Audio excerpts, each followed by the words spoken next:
nicked and gone. There he goes again. Kemar Roach in action, and the West Indian strikes.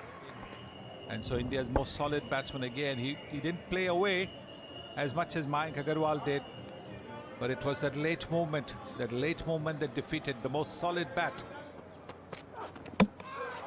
Got him. What a beauty. He's been persisting with that delivery, going away from the right-hander. This one comes back. This is worth seeing because the bat and pad is generally together.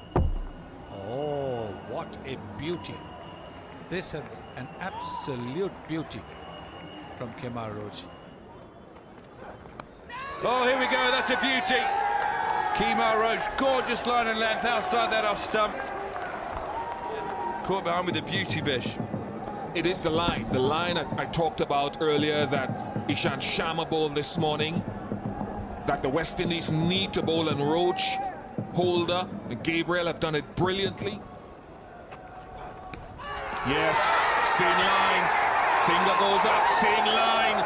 Brilliant from Roach. Brilliant. Let's have a look. Just enough movement to the new batsman, the perfect position. Hamilton doesn't mess around, throws it up to the moon. Kemar Roach, the luck has finally started to turn for him.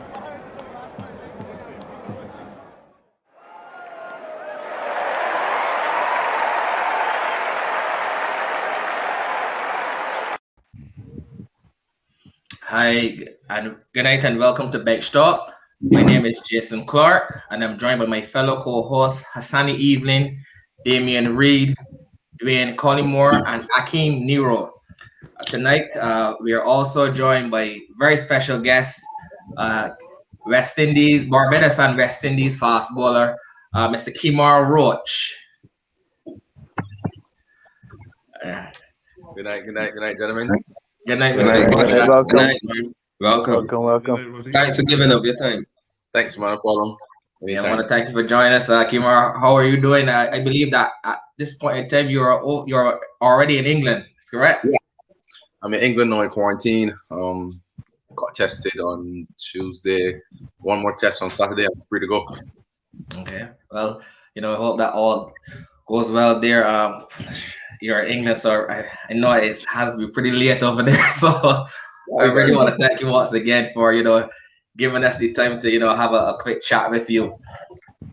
But before we get into the chat, Kemar, I just want to say special thanks. Give a special shout out to our sponsors for tonight's show. We have Essentials by V, who has the latest in cell phone accessories. Sauce on Saturdays. You get your nice sauce from our very own Dwayne Collymore.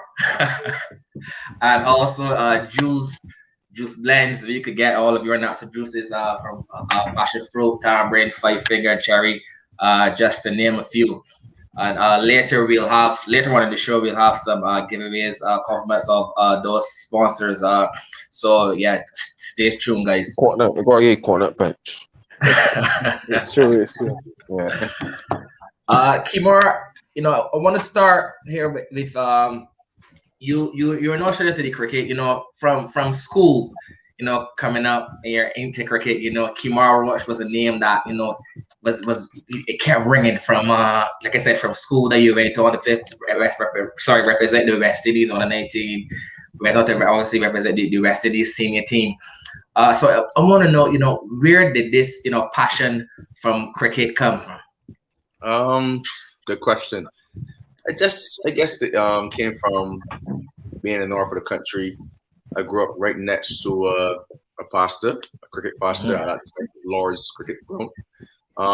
And I just went on the evenings when the guys were practicing with my stepfather and just run around and collect balls and throw them back and try to bowl, try to bat or whatever. And I just started falling in love with the game. I went to the games with him. He taught me a lot about the game and stuff, and I just kept practicing and kept going, and obviously here's a finished product. Right. You made your test debut in 2009. You started off pretty good. You had 13 wickets in your first two matches against Bangladesh.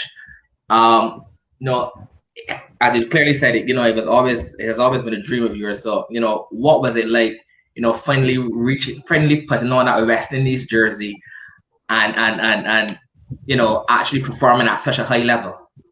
It was always a privilege and an honor to represent the region. Obviously, before me were some great players. So to be a part of that is obviously a huge achievement. So yeah, it was the uncomfortable circumstances when I started. There was a strike, and obviously I went to participate in it, and I made my career from there. So it's been a long journey. Some good memories so far. Hopefully, can get some more, but I'm definitely enjoying the journey right now. Okay. Shortly after, I think it was the end of 2009, 2010 series against Australia.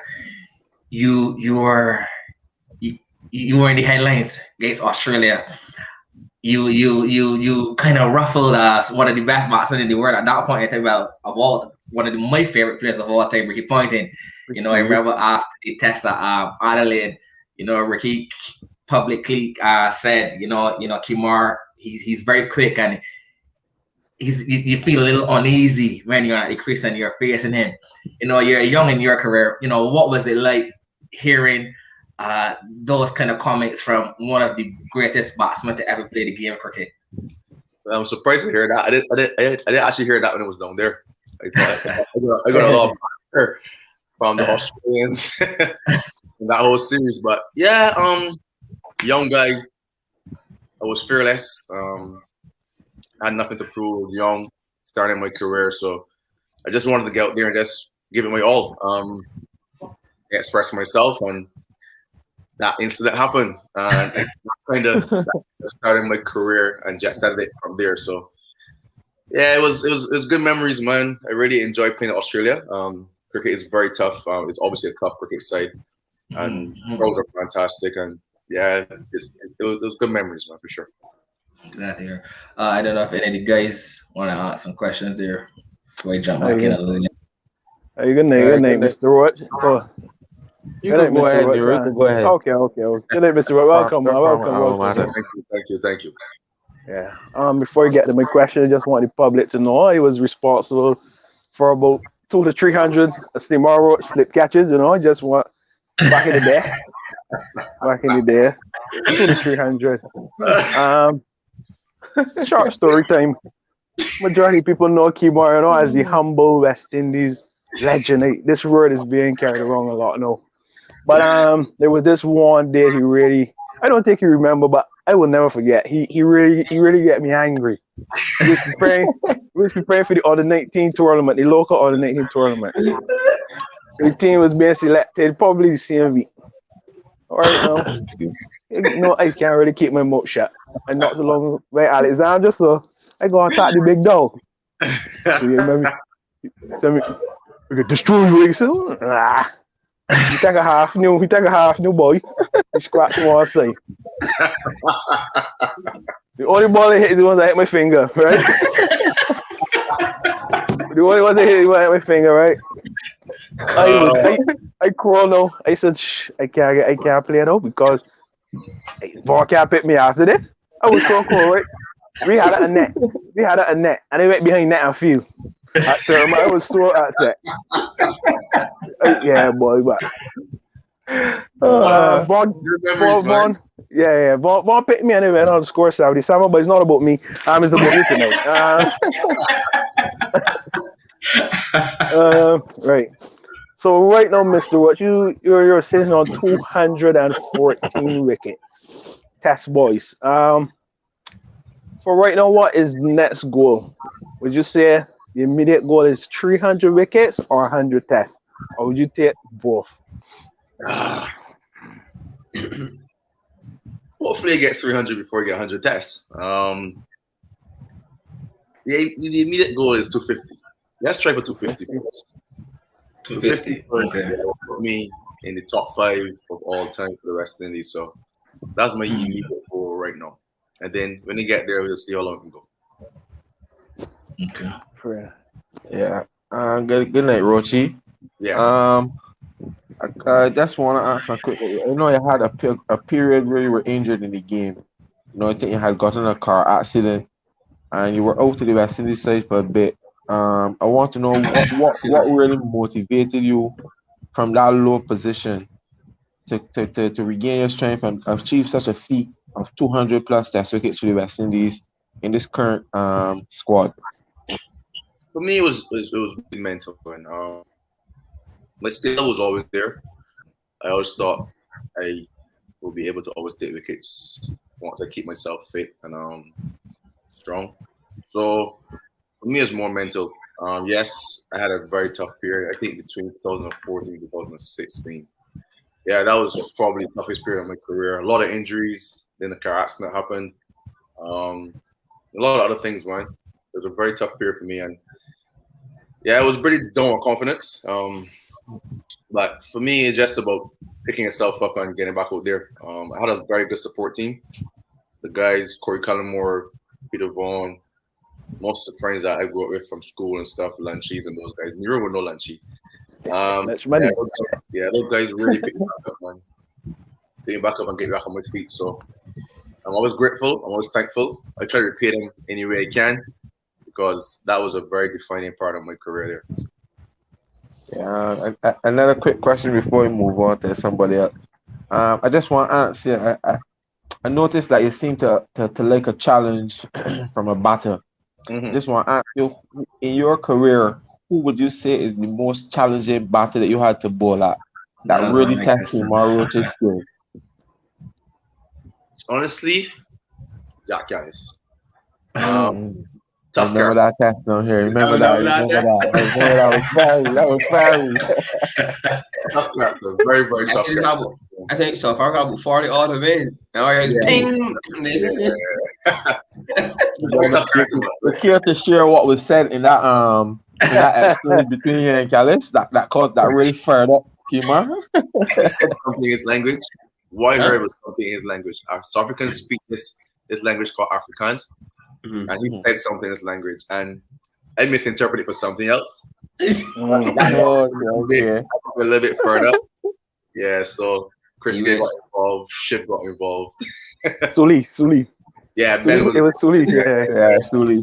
Yeah, good time. But yeah, it was. The commentator said it was a nasty blow. Oh, I need to get it checked out. Yeah. Hassani, sorry, Faye, you were asking any more questions to Roshi? I got a lot of questions, to be honest. I just give you fellas a turn. I got more though. Yeah, I was gonna give you fellas a chance, but since you insist, Roshi, you can see the atmosphere in the team currently seems to be on the up. You know, a lot of the guys seem to be playing more together. You're seeing it even in the one-day side. You're seeing it in the T20 side. They seem to be meshing. Any insights as to what would bring about such a change, a drastic change? And it really, you can see it has the Caribbean in that feel-good spirit, you know? People are now buzzing about West Indies cricket once again. You see that a lot of players, competition for players now due to the Bangladesh. But I don't know if you could share any insights into what would bring about this this feel-good and this such a mesh in the West Indies that a lot of people haven't seen in a long time. Honestly, yeah, it was always there. Trust me. The dressing room was always a lively one. There are a lot of characters in the dressing room. There's Jason, and then there's myself, and then there's Shannon. So I think winning brings that out a little bit more. So that test series in Bangladesh was a very, very it really boosted it a lot because that's our first away win in a very long time. And it was on very tough conditions as well. So in a bubble, and then obviously in Bangladesh, you're not going to get what you want. The food wasn't the best. The hotels were great, but the cricket was very different for what we accustomed to at home. So to win that series 2-love in Bangladesh, not much teams have been to Bangladesh and done that. That really boosted the team a lot. So coming back, it was an all feel good and a high aura in the team, and it just filtered over into the Sri Lanka series as well. So that's why you're seeing the guys more like as Trippier or the guys are putting in bigger efforts. So they're laughing more, just because of that winning feeling, man. That winning feeling in the team right now. Yeah, thanks. I can get somebody else on the floor. Good night, Kmart. Thanks again. I just got my general question is, what's this? You got a deep affiliation for bowling at left-handers, like a deep. Yeah, like get hard in his hand. Like when you see left hand, like yes, you've taken wickets against right-handers, but you see a fire in your eyes, like when there's a left-hander lock, and when you know you have him, just a matter of when he can give you the wicket, but you know you already have him. What's going to that thinking? What's be the mentality? I guess I've found something that really works now. Before I used to stick around over the wicket a lot more, angle the ball across the left-handers, and that was effective for a bit. But we all know most left-handers are very strong square the wicket on the offside. So this actually started in England, and everybody else is watching. I know he be chirping at this. He's the person who actually got me to come around the wicket and try a different angle. I didn't agree with it. It took me like a month before I actually buy into it and start to work on it more. And to be honest, it gave me a lot more wickets than I expected. So I guess it's all about learning. Listen to our voice, obviously taking it on sometimes and just trying to put it in practice and then perfect it in the game. So right now, I am backing myself against any left-hander. Any left-hander. Any left-hander right now. Okay. Another thing, schools cricket. I guess we were sharing the story pre-show about the legend of Kemar Roach through school cricket. Like everybody said, me and one player Alexander, you got to face Kemar Roach. You got to face Kemar. Obviously, back then you were like legit express, and then everybody was talking when they first. As I tell you, watch again though, Alexandra. I was looking for this big, stocky, tall fast bowler tearing the bar off of me. Instead of the sharp. You didn't believe the hype till you see it. Like you was hearing it. Like I had an expectation. Traditional tall West Indies fast bowler charging it, sharp fella. Then the only way to believe is when you had struck Brooks on the helmet. I was like, that was because the action is not. It's just a quick action. Ball there, like how do you manage to generate pace? And you don't run in fast, you just come in. Gazelle. Yeah. Honestly, when I first came to Alexander School, I was left from school as a batsman, basically. But when I got to Alexander School, Peter Vaughan saw the athleticism in me. I was a sprinter as well, so he turned me into a bowler, kind of. And believe it or not, first form, second form, I swung the ball a lot. I had a really big in swinger. Those who know me, really, really big in swinger. And I didn't have much pace. I didn't have much pace at all. But when I got in third form, fourth form, it just kicked off, man. I don't know where it came from. Probably from bowling a lot or whatever, but it just kicked off. And yeah, I can say it was pretty rapid. It was pretty rapid. It was art. Yeah, so that was good memories for sure. That was really, really good memories. You know, rolling back some memories for sure. Yeah, that was quite a lot. It was a lot of helmets in that era. There was a lot of fear. Yeah, and not only that, the keeper at that time, the keeper Alexander Smith like don't be fake. So every mix you just say your ping. It's true. It is true. Doesn't make sense more fun like Alexander. Yeah.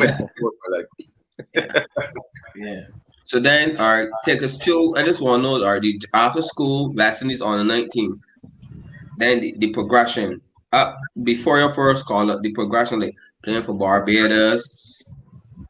Not everyone might know the traditional journey because sometimes some persons get fast track more than others, but you will make you the ringer. Yeah. On the 19th, I played on 15 as well for Barbados in St. Vincent. Then I went on 19. The first four was in St. Vincent as well, I think. Yeah. Then the World Cup was after that, 2006. You can remember who else was in that World Cup with you? That's still playing cricket now? Shamar Brooks. Good question, bro. Any international players? Leon Johnson. Kieran Pollard. Kieran Pollard was there as well. Sunil Narine. Andre Fletcher was also in that squad. Spice. Devon Searles. He was a very talented boy. Okay, Searles is that's it as well. Yeah, a couple of guys. Anybody from the other countries you remember? Yeah, Gajana Singh from Guyana. William Perkins from Trinidad as well. Oh, she was in. Oh, yeah, he played with Perkins, yeah. Yeah, boy. Yeah, $1 million cash out. That's not for money. That's not for money, boy. You ain't need to. Yeah. Like anybody from like, cause I was trying to remember and research like in terms of like Australia, England. Who was around that age group the same time? From India was Pujara. Pujara Reina was from India. I remember. Australia had Mose Henriquez and Kawaja. I think Steve Smith was a part of that too. I could be wrong. I think Steve Smith was there as well. And he was probably there as a leg spinner then. Yeah. Okay. I can't remember much. People can't remember much. No problem. Really, any questions from you? Yeah, I got a few more, but I'll just start with two for now. Yeah, good night or good morning, because it's morning over there.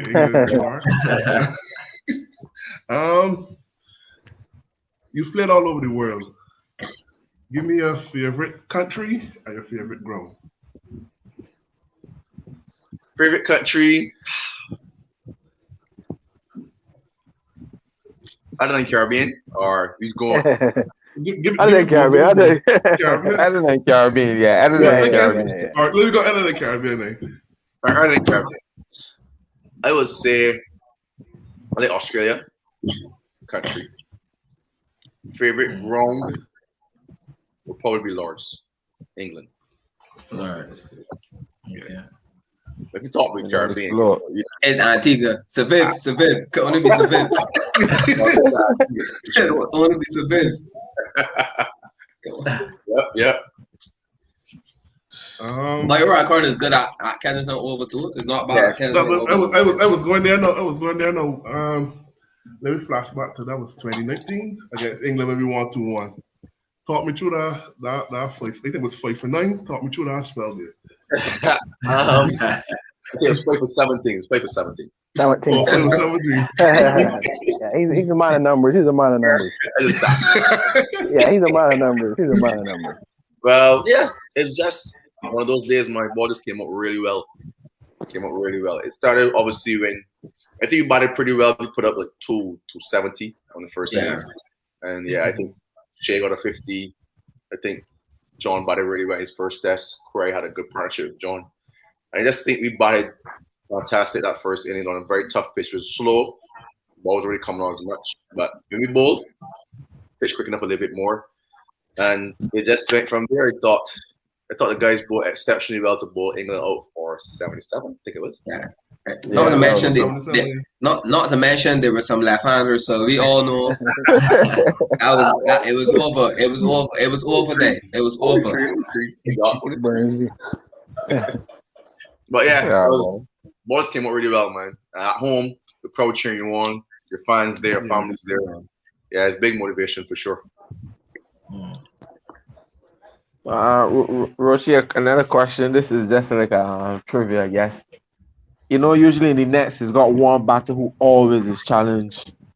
Who's always challenged. Like I at practice with me and Nero, I simply tell Nero he can't bowl. Simply, I just always tell Nero keep. And that is I don't know how Nero's out people, but I just tell Nero you can't bowl. You can't bowl. You don't spend that same question for years. And I've been watching Nero for years, and I cannot understand. I don't know, man. I got Kimar here. Kimar was my supporting bowler at school. Xavier Kimar had to play the supporting role in me. But we all carry on. Carry on, man. So yeah, Roaches, I just want to know in the next, who you would say is the batter that is challenge? Not, it don't have to necessarily be you, but challenge the bowlers. Gotta be Jace. That would be my guess. Yeah. That would be my guess. Jace takes on everyone in the nets. It's Mm. very tough. That's probably what brings the best out of him. He gets getting out in the nets for sure. So he gives you talk. He lets you know it's a good ball, it's a bad ball. He's very chirpy. You can see it now. Like he's way more chirpy. Yeah. So, You can see it now, for sure. In the nets, he's definitely the one who takes on everybody. The arm, the coach on the arm, he's talking to them. The borders in the nets, he's talking to them. That's just Jace. Annoying. Very annoying. Yeah, Kimar. All right. Over the last year, 18 months or so, we hearing the word Kimar and legacy come out a lot. My question to you though is, would you say that playing in an era where West Indies is not as successful as before, would you say that has enhanced or hampered your legacy a bit? I guess I can't look at it that way. I think yes, we would love to win more series and more games, but we have to understand too that this team is a very young side. A lot of guys have played under 30 test matches. We compare that to most of the big sides in the world. There's guys with 100 test matches, 80 test matches, 60 test matches. So that's kind of factor why we haven't really hit our peak as yet. So in terms of my legacy, I want to say it's affecting it. Every time we step on the West Indies, I give up an effort, 100%. So I just want people to remember me as someone who gave it my all. I never said the attitude, always running in, giving the team what was required. So that for me, that is all part of my legacy. One more. Wait, Sonny. Seeing that from the Caribbean, really tight, we have a culture where we have to see it to believe it. Would you say you have a greater respect or admiration for a guy like Jimmy Anderson, who he's playing at a very high level at about 38, 39? So before in the Caribbean, when a guy gets to 30, we're looking to see, so would you have a greater respect or admiration for him, knowing, well, once you keep yourself in good condition physically, that you could produce at a level? Yeah, definitely. I wouldn't even go as far as Jimmy Anderson. I even start with Fidel. You look at Fidel at 39, still bowling 140 clips, still probably one of the fastest bowlers in the Caribbean. That's pretty amazing. I think we have to get rid of the stigma that at 30, guys are too old for the team. That's crap. That's crap. We got to get rid of that stigma. I think guys understand their game, win and not get a 30. That's my belief. Someone is going to be much better cricketer when they're at 30 years old. So that whole stigma of you get 30, it's time to move on with someone younger. Nah, that has to go. But yeah, I'm looking to play as long as I can. For me, I'm 32 now, 33 this year. I'm trying for 36. Let me see what 36 feels like, and then if I can push for 1 or 2 more years, then I'll do that. But you go from there. Guys at 38, 39, 40 even. Chris is at 41, 42. And he's still performing in world cricket. So age is just a number, man. It's all mental. It's how your body feels. It's all mental. Excuse me. 2 more questions quick, Kimar. What is your best game and fondest memory? What's your best game and fondest memory? My best game. Good question. I think the England Test match in Barbados. Definitely. Yeah. I put that there as probably one of the best games. In terms of how we played, we outplayed England totally. Yeah. I think Jason, even that test match, Jason and Dorich battled the whole day. Yeah. Jason and I think our last name and again they wrote it. Dorich. Okay. They battled the whole day. So like that's incredible. That's actually quite incredible. So that's probably one of the best games I've ever played in and the best feeling I've had in a cricket game for sure. And another one is how no being missed the pandemic and and whatnot, y'all did the England tour without fans. Like, how was that experience playing without fans? Because, you know, athletes around the world and being other sports, other cricketers, you know, you're accustomed to fans. The crowd is what gets you. What's the sense of taking a wicket? Imagine break off, let me see. Ben Stokes edge, left-hander, should and you know, you hear it's like to hear the pop for the fans, but you obviously you just hearing yourself in stamp mic along with your mates. How was that experience? Yeah, it was tough. It was new. That tour was the first like Corona tour, COVID tour. So everything, all the protocols were new. It was just a whole different feeling. Preparation was different. The atmosphere was different. Yeah, it was just kind of uncomfortable because we didn't know how we would adapt to it. But I guess that's a new norm now. That's how we play for the next couple of years. So it's good to get it out of the system and get cracking on with it. So yeah, it was a tough tour in England. In a room, imagine being in a room. You can't leave. You can't go. You're still and you got all the amenities, boy. Yeah, I understand, boy. Tough. It's like I call it a luxury prison. It's basically a luxury prison. Right. Stuff, man. Yeah. Really, you like to ask any more questions, really? Yeah. Your jersey number, Timur, is 24. That was given to you, or did you choose that? If you chose it, is there a significance of the number? Excuse me. Not really. There's no significance in number. At the time, there was just a couple of numbers there, and they chose that. I honestly, when I chose it, that's when I wanted to peak. I wanted to peak my best at 24 years old. I wanted to be the best bowler in the world when I got to 24. That was probably the best at 24. So yeah, that's probably it. There's nothing else really to it. I thought it was for 24 helmets that you had hit in your career. I thought it was or 24 big tours, something, 24 LBWs, 24 bulls, you know, maybe something. Yeah. But usually, question usually though, Rochi was wondering, usually the West Indies number, you give you the option to choose, are they? Yeah, they give you numbers available. Okay. You can ask for a number. Obviously, if you have a specific number, you can ask for it. But sometimes people had it before or are still playing with it or whatever. So you got to change. It was a basketball. Earlier, Rochi, Dwayne asked about the injuries and the setbacks so on. I just want to ask, like, can you dive in a little more into to the mental state that you were going through at that point in time?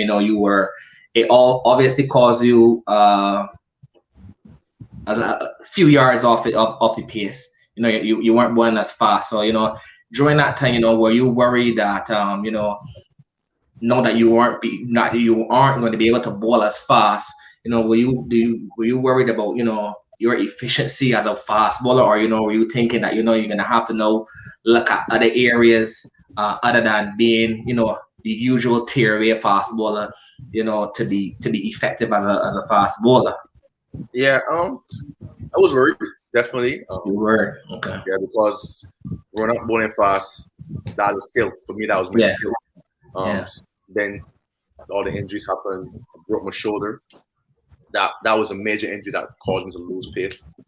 And coming back was tough. The therapy, I remember crying on therapy many times. The pain was like ridiculous. So coming back from that, I remember going to the Oval at the time. So Kimar, a lot of courses just admitted that you shed a couple tears. Nothing wrong. There's a free forum. Serious pain. I shed a couple tears. Sure. I remember going to the Oval. My first time back to bowling. It was just supposed to be 4 or 5 balls if Jackie was a physio thing. When they ran up to bowl, the ball bounced like 10 watts. Wow. And then it became very emotional. I'm like, my career could be possibly over here. Like, I can't see myself getting back to bowling that fast again. And how old were you at that point in time? That was about 24, 22, 24. Wow. The same place you wanted to peak by. Yeah. So, yeah, the journey back was tough. It was very, very, very tough mentally. But it took a little longer than I expected, but lost some pace, but I gained some skill. So yes, yeah. Right. I would say again, your skill. It just you went back to how you were before the pace. Right. You just revert back. That is correct.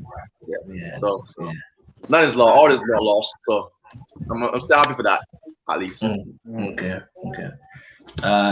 Any other questions, guys? Yeah, of course. Yeah. Here again. Would you say that there must be greater communication with the authorities when it comes to preparing the wickets in the Caribbean?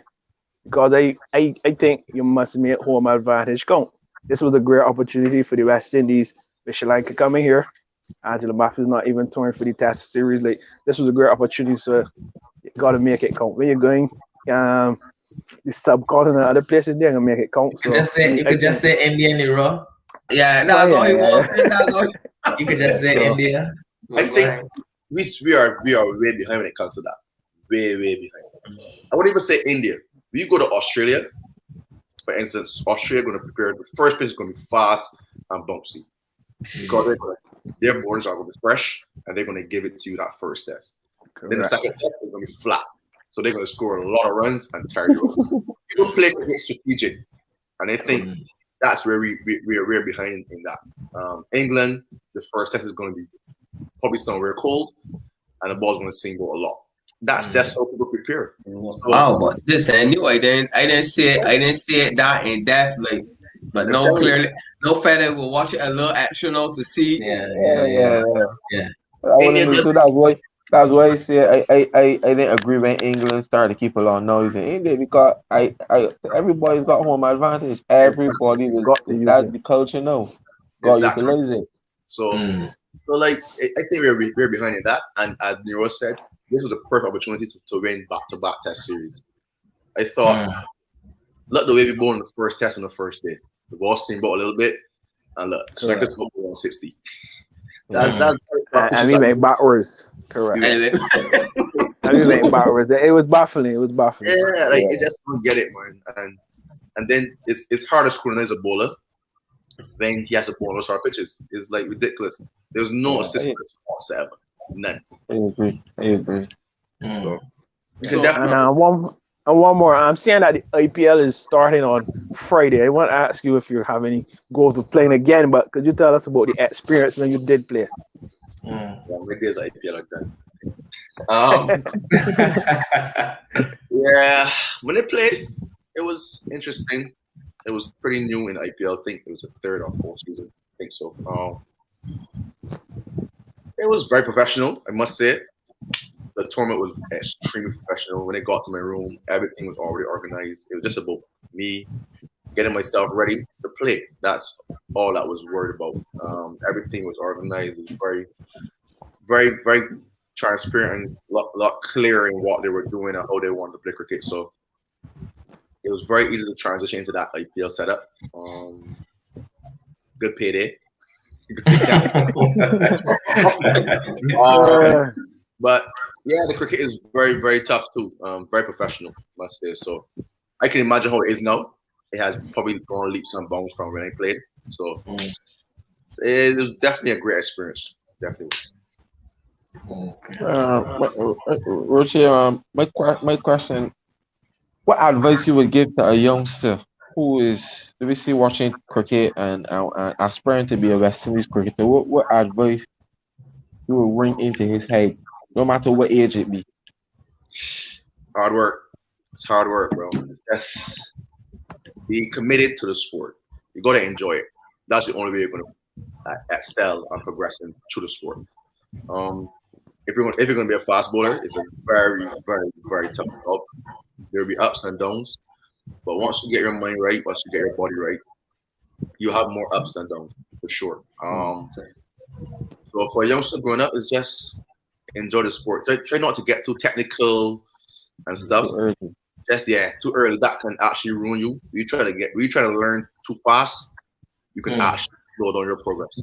So just enjoy the sport. If you're accustomed in swinging the ball, swing the ball. If you're custom bowling short, bowl short. Just enjoy the sport, and then as you play, you will learn, and then you will start to get better at doing other things. So that's it. It's kind of very. So all right. So Kimar, in terms of fitness, now for fastball. So say now, I said myself, man, I feel like I'm actually in 3 years.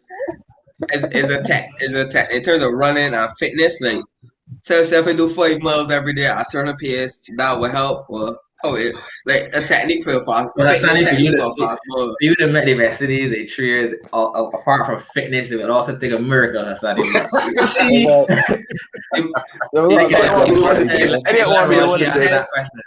skill. You have to have a genocide. Hard work.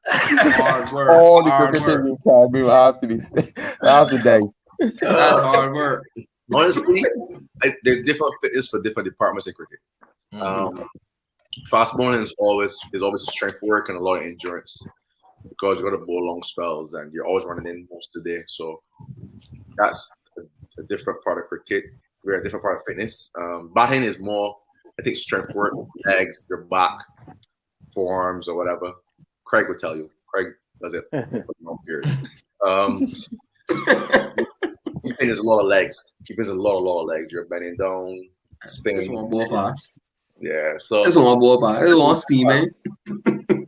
Yeah, it's a lot of work, man. It's a lot of work. But I think the best fitness comes from bowling. You can go in the gym, you can run on the road or the pasture or whatever. But when you bowl, you work different muscles.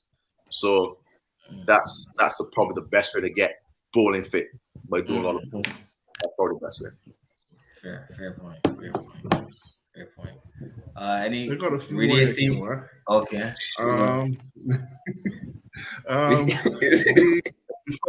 Before I big on the quote unquote begins, for lack of a better word. Right. Tell me about the 5-wicket haul against Bangladesh when it was a hamstring. You had some sort of an injury. You had 4 before you tweaked the hamstring?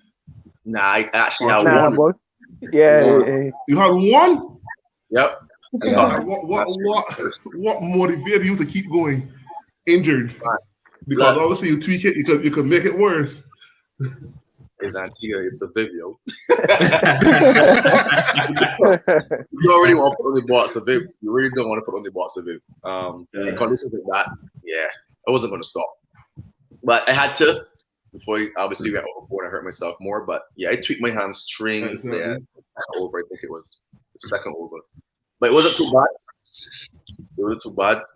So I limped up a couple overs and I got 5 wickets in 5 overs. So that was brilliant. Question. You want to go further? Yeah, that's why. Rochi, I know you mentioned hamstrings there, and I know you had early in your career you had a no ball problem. But as you mature now, you seem to rectify it. Not only you, Shannon as well. Shannon seems to have his no ball problem under control. Anyone you want to or anyone that aid in that correction, I would say, of the no ball problem. Yeah, definitely Corey Cullimore and Vasper Drakes. I think I spent a lot of time with them at the Oval trying to rectify it. I was just overstriding too much at the end. And then I had a period where I was chipping too much in the middle. So for me, it was just my strike pattern. I was trying to be as consistent as possible. Once I get to the crease on balance, and then I won't go over the line as much. But you're always going to bowl on the ball or two. But you try to push extra hard. You're always going to bowl on the ball. But it is a problem if you're bowling 2 and the balls are over, 3 and the balls are over. It definitely is a problem. So yeah, I did a lot of work with Corey and Vasi. But yeah, it was quickly fixed. In about a year, I got it fixed quickly. Yeah. Sonny was saying something before. Right. All right. On the Conti's tank to Surrey. First of all, Surrey, thank you. You take care of one of West Indies best, please. We need him back for the Australian series. So how did that stink came about? Yeah, they contacted me when I was in Bangladesh. I think it was. They weren't sure at the time because there's a very strict COVID protocol down here. So they weren't sure if it was going to be on or not. So they put me on a short list and they told me to keep me involved and obviously abreast of what's going on. So when it got to Antigua preparing for the Sri Lanka series, they then confirmed that they're interested in me. And yeah, it just went from there. So I'm looking forward. Well, kinda. It's really cold. It's like 5 degrees or 6 degrees. It actually snowed on Tuesday a little bit. Wow. So I'm looking forward to it, but I'm still not looking forward to the cold. So perfect conditions for moving ball. I hope so. What are some of the mates? I saw Roy Burns is one of your teammates. Who else? Any other names that we might know? Yeah, Liam Plunkett is also in the team. I think English opener Stoneman, he's also part of the club. There's Ben Foltz, he's a keeper. There's Ollie Pope, middle order. Oh yeah, Ollie Pope, yeah. Got squad. Yeah, pretty good squad, man. Pretty good squad. I'm looking excited to be facing Craig too. There's also the legend Hashim Amla. Don't forget that. Oh, Lord. Yeah. So I'm definitely looking forward to the guys next week, man. And so Craig Gloucester is in your same division as y'all as well? We're supposed to play them tomorrow. They're actually the first game. Craig is not playing.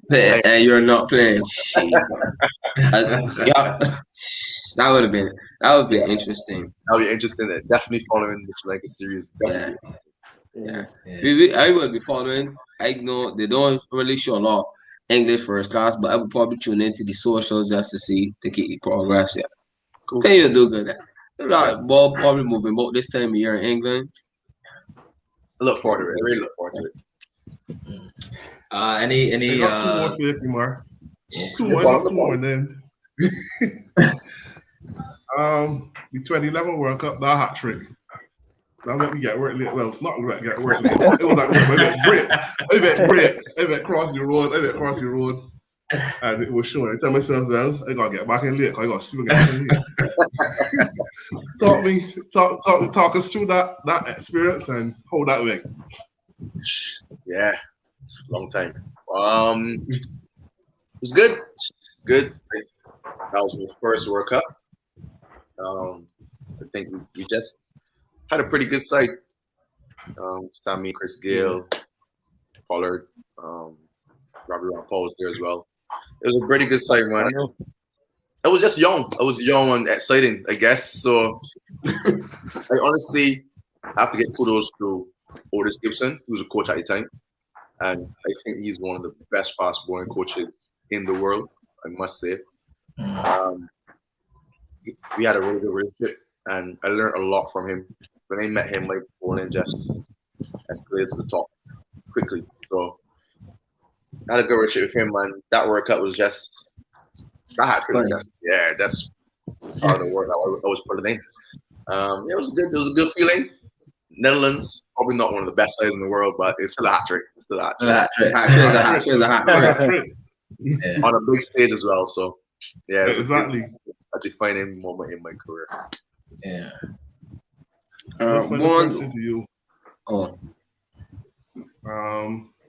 We see you playing a lot of red ball cricket now. Are you finished with white ball, or do you have aspirations of playing white ball cricket for the rest of the year?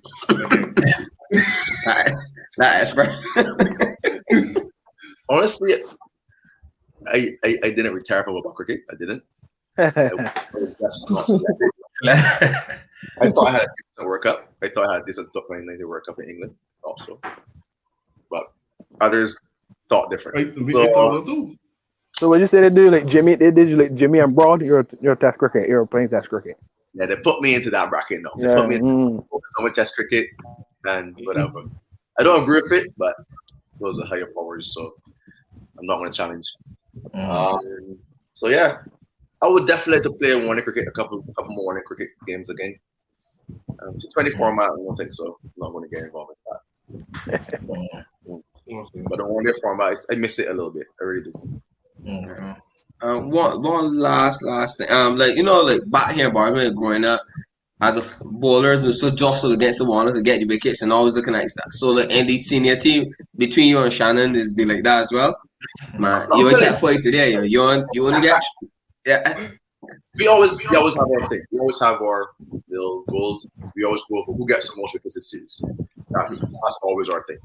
So before the series starts, we train. We spend a lot of time together. We train a lot together.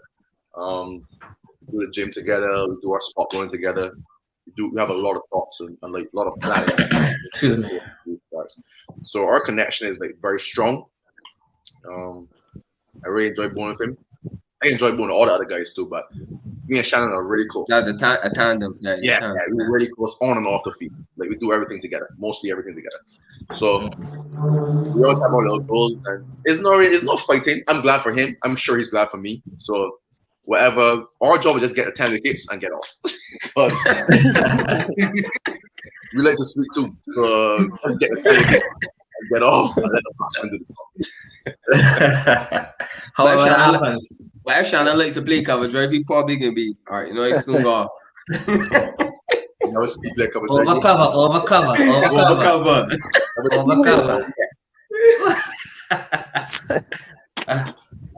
Colin, you had another question, or that was I was gonna ask Rochi. I heard you mention you play under a few captains. Who would you say managed Kemar Roach as a captain best? Without stepping on any corners, you know.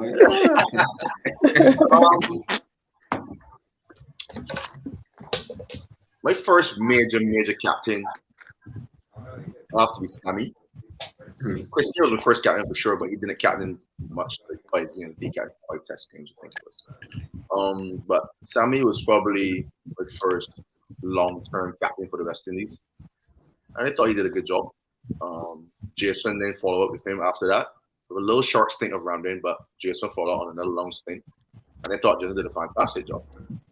People, the powers that be, see different, and they made the decisions. But Craig has captained me up for Barbados for a very long time now, like 4 or 5 seasons. So I know. Yeah, and new for me is like Jason. It doesn't. Yeah, it's either or. He did a great job. So I adjust and just adapt to whoever comes. Doesn't matter.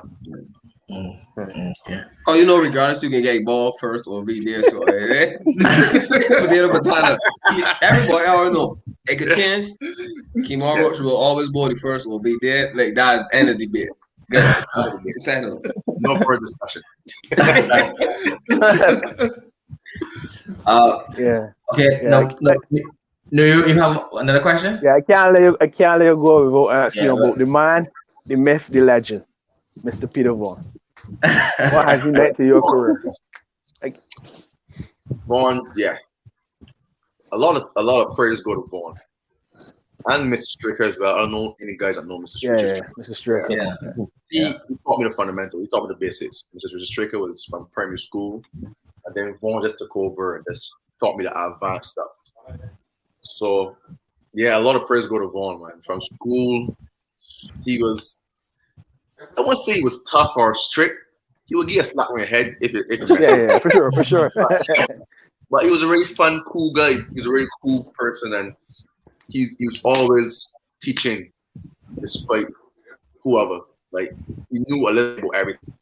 So, and he was playing as well, and he was performing. Sure. So if you have someone that's playing and doing well at the age he was at, they gotta listen. They gotta like take in some of what he's saying. Both pace and then both off breaks. Both pace, and then hit the ball farther. Hit the ball farther back. So like Vaughan played a major part in my career, man. We're still close up to this day. We're still close. We still speak. He still lends our voice of what he thinks I can do better or whatever. And yeah, like you can't leave someone like that out of your life. You have to keep him with you as long as you can. So it's probably one of your harshest critics too. God, he would tell you as it is. Yeah, he will tell me the honest truth. So it's Corey Cullimore. They pick up the phone and it isn't always good things. They're going to tell me exactly, Kemar, you both cracked it. You both foolish. And they will tell me why and what I could do better. And then you just learn. That's a connection you have with them. So I really enjoyed the friendship you have with them, man. I'm going to keep them around as long as I can. Okay, guys, I want to move on to the series review, Sri Lanka, and I want to get Kemar's take on how the series went as well. But at the end of our last show last week, West Indies, we needed to get some early wickets and then look to post a total for Sri Lanka to go and get. Eventually, Sri Lanka held on. We had some rain delays, but Sri Lanka, they pretty good fight, and they held on for the draw. But in general, I thought it was a series. I tell you, I was pretty proud of the West Indies. Yes, I would have liked the series win, but like I said, these things happen, and I thought like Craig Brathwaite, it was good to see Craig. He was captain in that series, and he looks comfortable at the top of the order again. I mean, Craig is someone we all know. You're following cricket. Craig is always amongst the runs. So there was never any doubt that Craig would get back to scoring heavily. So that was a plus to me. Bonner, he also chipped in with another crucial match saving innings as well. So that was pretty good to see. Kyle Mears also, he's showing he's definitely capable and able to play at the highest level. And he has some half centuries in the series, and he also picked up some crucial wickets at some very crucial times for the skipper when called upon. So that was definitely a plus. Jason Holder looks like, I don't know, he looks charged up. He looks like, even batting, even when Jason is at the crease, Jason just looks like he's gonna score runs. He looks like, a lot of people see Jason as a bowling all-rounder, but I think Jason could bat just really and truly. He has the ability to bat just as good as he can bowl, and truth. So in the field, he sings and he's chirping a lot. So that itself there seems to be a huge plus for me going forward as well. And it's good to see Cornwall getting some runs down in the order. Oh man, Jimbo. I was a little critical on him prior to this series because he wasn't really doing anything with the bat. He was actually getting out. It's very silly in my opinion. So it was very good to see Jimbo chipping in at the bottom of the innings with the bat. And I think the bowlers, we had some pretty good performances with the bowling. But I guess I just want to get the guys' take on how the series went. Really, I can start with you here before we get into the others.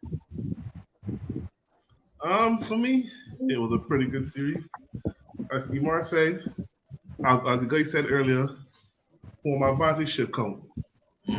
And we got to prepare pitches for our bowlers. Give the bowlers a word with, for lack of a better word. And the law draw is better than a one-day loss or anything, so we'll take that. I just hope that.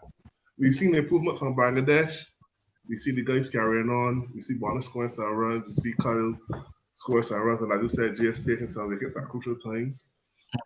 Just go from strength to strength. I just want to see the guys go from strength to strength and bring West Indies cricket back where it belongs, I thought.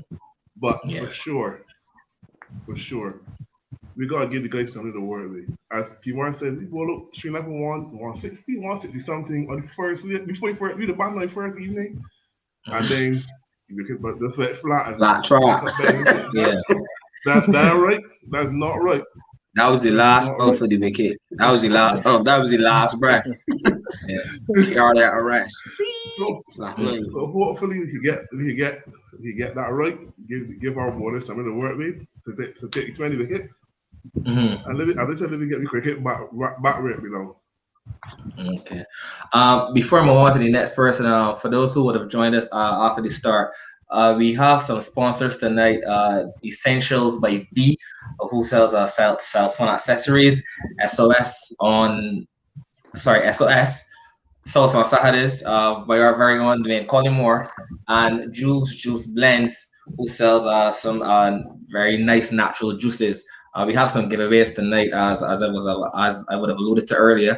So I just gonna ask some couple questions, and for those who are viewing, you can just answer in the comments, and we will notify you, and you can just send us a message on our Instagram page. So the first question I have for you is when did Kemar Roach make his Test debut? When and against who did Kemar Roach make his Test debut? Like I said, you could send the answer in the comments. So Fed, I can hear. Yeah, Okay, you can go ahead with the series review. I thought it was a good series. I thought that the players, it showed a level of consistency coming from Bangladesh. You know, the expectations were high. It's good to see that the batters who performed in Bangladesh continue that form.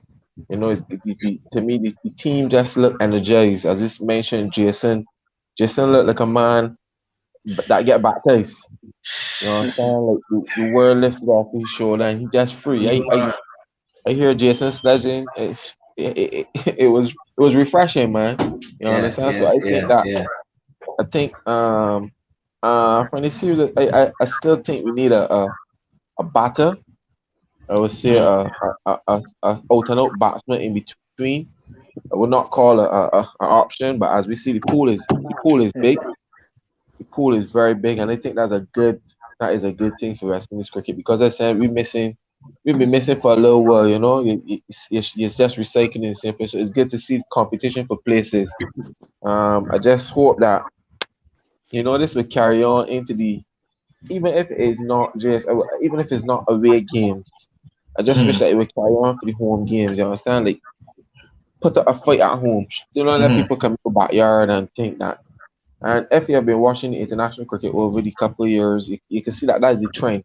That tends to be the trend that the teams is dominating at home. Like India can dominate England, but when India go to England, Jimmy and them boys can be chirping. You see it with Australia, New Zealand dominate at home. You know what I'm saying? So I just think that we need to get on board with that trend. As Rochi alluded to, I think we are a little behind when it comes to curating of the wickets. And not only, I can't only blame the curation of the wickets. I think that sometimes, as I mentioned in previous shows, the selection, we tend to select, we tend to fear that I could rest a quick bowler here, or I could bring in an extra batsman for this game.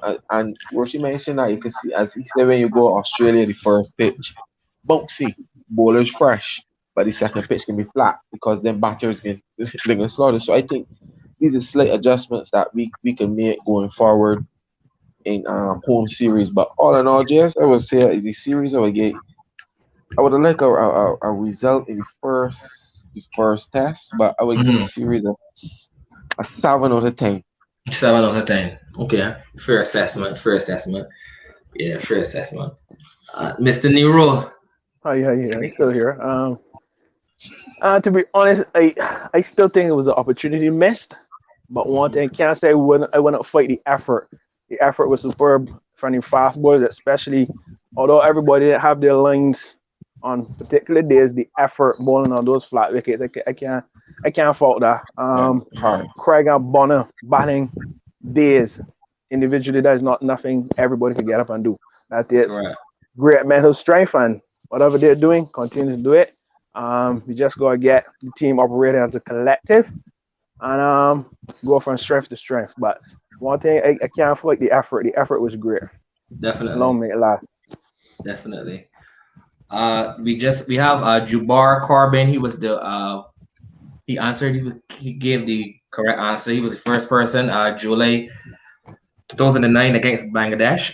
So like I said, Jabbar, you could just send us a message on our Instagram page, and we'll be in contact with you. I just want to ask the second question before I go to you, Hassani. So the second question is, how many 5-wicket hauls does Kemar Roach have in Test cricket? That's how many 5-wicket hauls does Kemar Roach have in Test cricket? Hassani, you could give your review, please. Yeah. All in all, I'm pleased with the effort. I won't be the 7 out of 10, yeah, but that I would probably give the pitch a bad rating. But on a flat track, that the guys with the fast bowlers were still running in, which I was very impressed with. And honestly, the no fans was a blessing and a curse. A curse for the bowlers that they know the fans not around, but a blessing for us at home watching, cause the stump mic, I was enjoying the banter on the stump mic. I know, man. I know you want back. You want back me. You want back me, man. You want back me, man. So, like that, like we as fans, we don't get to hear that really unless it's really you right there. The person is right there by the mic. But being that it was so quiet, his mic was picking up everything from both Sri Lanka and West Indies. But obviously the West Indian guys were extremely vocal behind the crease. So which I really enjoyed. I mean, the flat wickets. I was not a fan of taking the test series to Antigua because the record in Antigua, yes, the bowlers take wickets, but the tradition don't get results. Lara scored 400. Lara got twice there. Gill has a triple century there, so it's not known for wicket taking. I was hoping saying, man, we should just carry this a bunny apart. Even bring them here. Well, Jamaica, COVID. I got my time with the COVID, but normally COVID protocols probably played a part in it. Yeah, COVID was pretty high in Jamaica currently.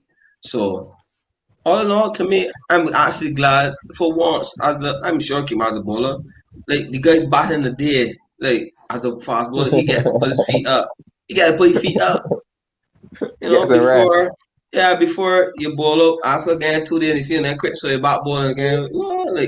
So I guess all of that prevents injuries and strain on the fast bowlers because they're able to rest and recuperate and be able to stay fresh. But I give everyone was pleased with the effort.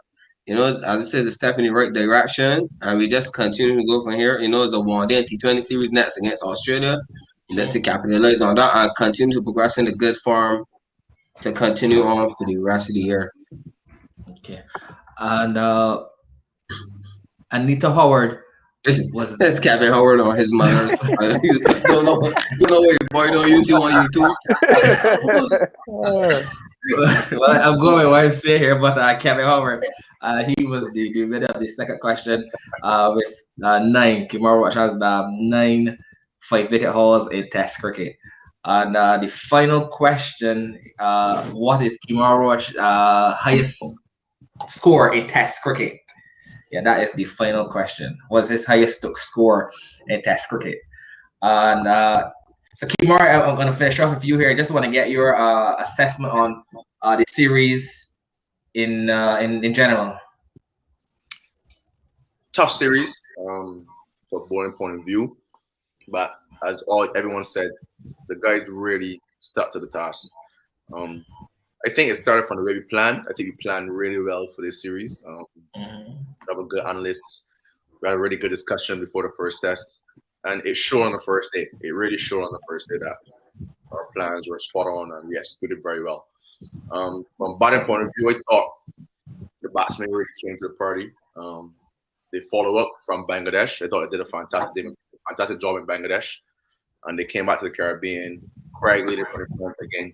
It's really good to see him in the lean period. When that happens in all careers, everyone has a lean period. And his work ethic never changed. People would not see it. No one sees the behind the scenes stuff. But Craig has one of the best work ethics in the team. He's very routine. He gets up in the morning. He knows what he wants to do. He goes to the ground early. He bats balls before. He bats balls during. He visualizes on the pitch. Craig, he's definitely someone to look up. If you're a young batsman growing up, Craig is definitely someone you need to look up to. So it was not surprising to see him get 180. It was not surprising at all. Warner followed on with his fantastic form, and they have really good hopes for Kyle. Kyle Mears, former Alexander man too. Come on the pitch as well. Yeah, but who knows Kyle? No, Kyle is a very tough character. He's always serious. Always serious. He's cool. He's just doing stuff, but when it comes to batting, very fearless, very very fearless, and it's good to have that in a team. Like other teams, England has Ben Stokes. England has Ben Stokes, and then Australia has Mitchell Martin. Those guys. So like, it's good to have that in the team. Someone that would take on the bowlers at any stage. But he's young in his career now. He will understand. He will play more. He will understand what it takes to get to that 100 mark. And his bowling is coming on very well. He's probably just as skillful as anyone else in the team. He has a knack for getting wickets as well. people didn't know about first class cricket for Windward. He played for Windward quite a bit. He's probably a bowling all-rounder, and he did a pretty good job for them for Windward. So to see his batting coming on, I always tell him to don't let your bowling drift. Don't keep working on your bowling, because that's what's going to keep you in the team. But at some stage, your batting will have a lean period. That's cricket. Yeah, that's cricket. Yeah. Once you're bowling well, you'll always be in the side. You'll always.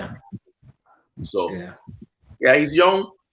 Got to work on his fitness a little bit, but he has a great future for the middle order in Test cricket, and I can see him play some Whitlock as well very soon. Yeah, for sure. The batsman came to party. Yeah, I thought, everyone did a pretty good job. Just didn't get the wickets we would like. A little bit more bounce, and I thought we would have eked out a win in one of those Test matches. But on and all, good series, and it's definitely a template for South Africa in June. It's June or Australia? South Africa. South Africa comes first. It comes to one. South Africa in June. Test? We have tests first, against South Africa in June. Early June. That'd be sweet. Hope Barbados can get them. We need them. Tamisha Lewis was the person who gave the correct answer for the third question. Kemar Roach's highest score in Test cricket, which is 41. And Kemar, like we were speaking of earlier, I was watching cricket for a long time, even back at Alexandria, and I know you have that batting ability. You had to score some runs, down at the bottom of the order, even when let's say Akeem Nero didn't quite get off at the top of the order. You were asked to come in at the bottom, and especially in the big games. Respectable, so I know you have that batting ability. I fought up a lot, man, in those days. I knew how to do. I would really like to see at least one half century, because I know the ability is there. I promise you too. Promise you too. I get all the way to that one. So like I said, the winners, Jabbar, Kevin Howard, and Tamisha Lewis. You could just send a message to us on our Instagram page, and we will be in contact with you. And Kemar, I had two questions here. I just want to ask quickly before we wrap up. Kevin Howard asks, how do you recover after a hard day in the field? Yeah, recovery, interesting. Yeah. All those who know ice baths, ice boy. Not the best feeling. It's recovery. It's that's the first minute. The first minute is very painful. Very painful. After that, your body goes numb. And then, it's really relaxing and stuff. But ice baths, sometimes a very, very late gym session. Sometimes very, very seldom. And stretching. A lot of stretching. And a good meal. And early sleep. That's probably the best way to recover after a long day. So it takes a lot, though. Okay. And the next question we have, someone was asking, good night, Kemar Roach. Now that our cricket is on the rise, they basically asking, how would you personally help in the bowling department? I share knowledge as much as I can. Soon, Alzari will probably be leading the West Indies attack. So me and Shannon are in our mid-30s now. He's early 20s. So at some stage, he will have to lead the attack for the West Indies. So I try to teach him as much as I can. It's good to see him over here in England as well. He can learn a lot from these professional leagues. So it's good to have him over here as well to add to his game some more. But he has immense talent. He has the ability to swing the ball at good pace, and he's young. And exciting. So it's good to have him over here, man, and let him learn a little bit more about bowling, and he can take it back to the Caribbean in the next series and obviously get some wickets for us. So I'm always willing to help the young fast bowlers. Okay. Well, Sonny, you had something before we close? I have a request from a fan. Want a fan. You see a guy Jabbar Carbon, the big fan, like, from the inception. He said, Sonny, you gotta make this my wish. He said, Sonny, all I want, he already got a frame for it. All he needs is a Kemar Roach autograph, West Indies jersey. He said he already got a frame. He got all he needs to put his jersey in it, and that's his only request ever. He's a young father. He wants to be able to tell his daughter, look, Kemar Roach. He want to tell her that story. So that was my request. All right, he got game late. Was it on the road shirt too? I didn't get to there, no. I didn't get to there. Yeah. But tell him that, yeah, I'll make sure you get a shirt when they get back from England for a couple of days. I'll get a shirt over to Nero, and Nero can get it. All right. Thank you. Well, Kemar, I really want to thank you for taking the time out to join us. Oh, sorry, Nero, you have something else to say. Sorry, go ahead. Before you go, right, just one thing. Who would you like to see on bench talk? But before you answer, you gotta plug me in. Who would you like to see on bench talk, man? Craig. Knowledge. That's your knowledge there. That's knowledge. Okay. Well, you know what to do. Thank you.